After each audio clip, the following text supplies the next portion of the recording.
Welcome to Kenton's videos. Enjoy the video. You start by picking a suitable GIF and the right app. Choose a loopable GIF at your display resolution so it looks sharp. Then install a dedicated wallpaper tool, Wallpaper Engine on Windows, or Bionic X if you prefer free options.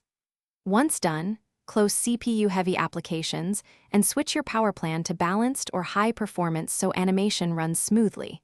This prevents stutter and battery surprises. Now open your wallpaper tool and get ready to import the GIF into the apps library, which is your next step. You now import the GIF into the tool and set it as the active wallpaper. In the app, adjust playback settings.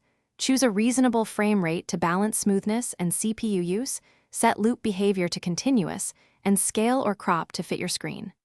Also lower opacity if you need desktop icon contrast. Make sure to enable exclusions for full-screen apps and set the wallpaper to low-priority rendering when possible. That helps games and video playback run without interference. Save the profile so settings You finish by saving and applying the wallpaper profile, then test it across virtual desktops and any extra monitors. Watch CPU and GPU usage for a few minutes. If numbers spike, lower the frame rate or pause the animation while on battery to preserve power.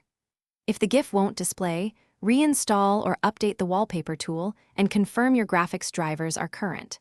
If problems persist, replace the GIF with a smaller, shorter loop. This often solves playback hiccups without losing the animated effect.